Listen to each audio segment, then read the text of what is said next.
Topaz Ace back for another EP review, and this one is that Vic Mensa, the Manuscript, and I'm giving this one the yellow light because I definitely did enjoy analyzing and breaking down the lyricism that's within here, but yet that really didn't translate over into quality music, and this is just a great example of that, man, because a lot of people really feel as though if you got great lyricism, then everything is just going to fall in line and you'll create a great project, but no, there's a lot more to this, man. You gotta have good hooks, you gotta have excellent production, you gotta have overall quality songs and such, and that's honestly not what we get here. But let's break this down from the top, man, with that Almost There, where the first two songs off of this, it got that hip-hop feel to it that everybody want to claim to be real hip-hop and such, dude. Well, it's really him just going in, spitting balls and all of that stuff, man. And these balls are very good and all of that, but yet he's doing it on subpar production, and that's really one thing that really annoys me about you guys. See, a lot of people really do that so that the lyricism will stand out. They don't want top-notch production to go ahead and take away from what they're saying, but yet that makes no sense,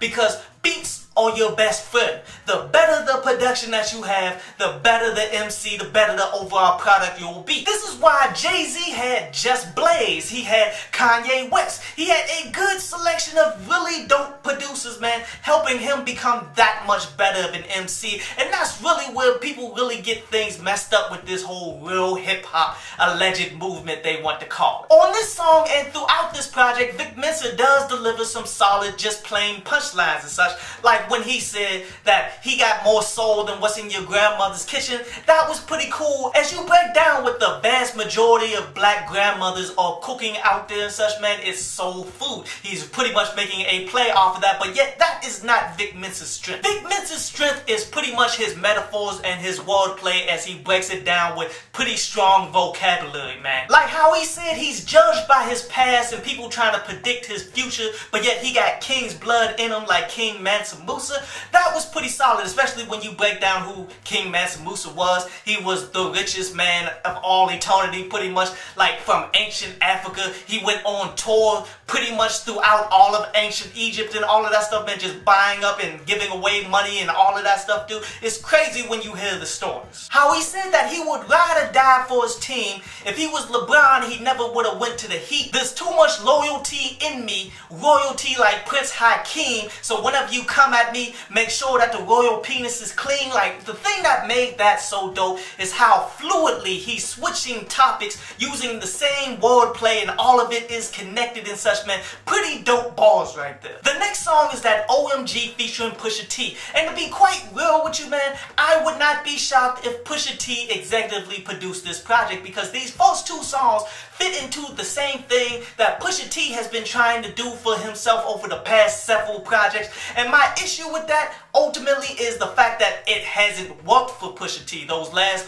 bunch of projects haven't been super successful like that, nor was it of quality, as this song is a great portrayal as such, with Pusha T's verse really not being that outstanding here. But lyrically, Vic Mensa did his thing, man, talking about how his jewelry is so cold that it blew the nose off the Sphinx. That was pretty cool when you break it down and understand what he's talking about. The Sphinx is the ancient pyramid that's missing its nose and all of that stuff, and he's pretty much applying his jewelry to being so cold as that's pretty much you getting sick and you having to blow your nose. How he said that he's higher than a bitch and his chick is from the Himalayas, so he's pretty much just saying that he's higher off of these drugs than most people will ever be. How he said that Vic in Chicago is like Hugh Hef at the Grotto, pretty much just saying that he's the man in his city, man. These are overall solid bars here. While in the second verse, he got some wordplay going on here that's really interesting, as he's mentioning a whole bunch of these names from OJ to Zimmerman to Dylan Roof and all of that, but yet he's using these names in different contexts. Like, he's not actually shouting out these individuals.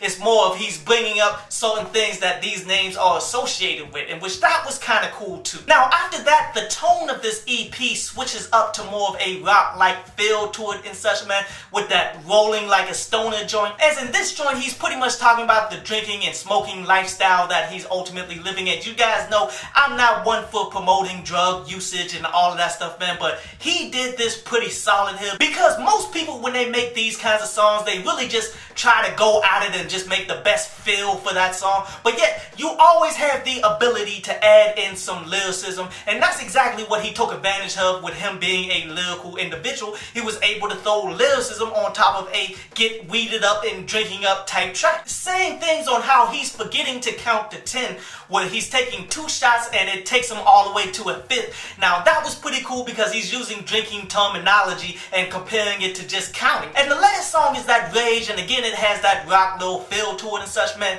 but yet it got a much deeper topic in which he's talking about on here. Whereas in the first verse he's talking about the ultimate struggle that black people was having, and the way that he's putting it is a very unique and dope way, because what he's talking about are things that we as a people, as a culture, tend to go around and really enjoy too, but yet he's putting it in the context of the struggle. No job, no lynch mob is still hanging, but the white man is still telling you to ball like he's Phil Jackson, and you praying to Jordan that this play that you made will get you bail.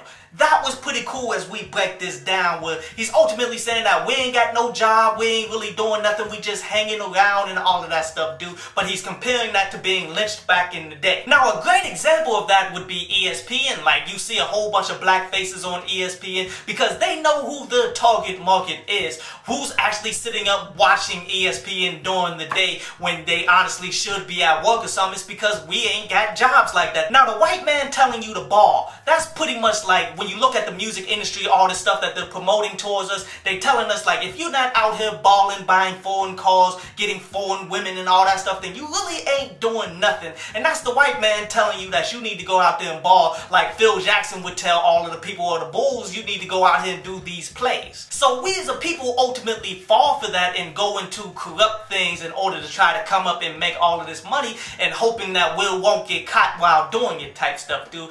Excellent bars right there as he jumps into the second verse, where he talks about the stress and stuff, man, making him want to commit suicide, even though people will kill themselves in order to be what he is and such right now. But it all boils down to the ultimate rage that he has, and he's gonna go out here and fight for it. Overall, excellent lyricism all throughout this project, man. It's just my issue with it is we're not getting any quality songs, and that's why I'm giving this joint, man, a 5 out of 10. But a quick recap here, man. The pauses that I'm taking from this is obviously the lyricism. The negatives that I'm taking from this is we're just not getting a strong enough project. But this concludes today's review, man, and now we're going to jump into a brief instrumental from underground producer D Begun before we jump into the news and then jump to an article from downloadpads.com.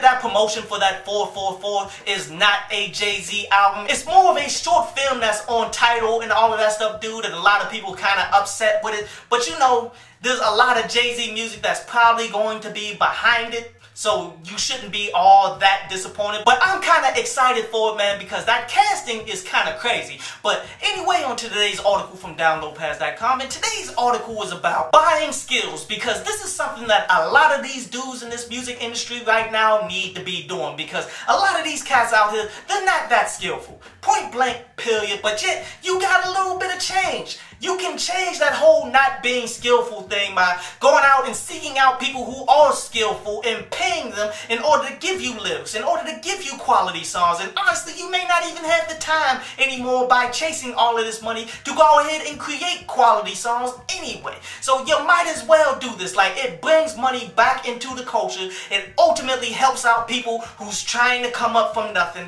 It ultimately is a win-win for everybody involved in such, dude. And honestly, the only thing keeping it from happening is the pride that people have. People have too much pride saying, I make my own songs, I'm skillful on that level, whatever, man. But you're ultimately killing yourself by making this music that's not going to last. I hope you enjoyed the show. You can follow me at Twitter up there, and you can go to downloadpads.com, that's down there, to read today's article.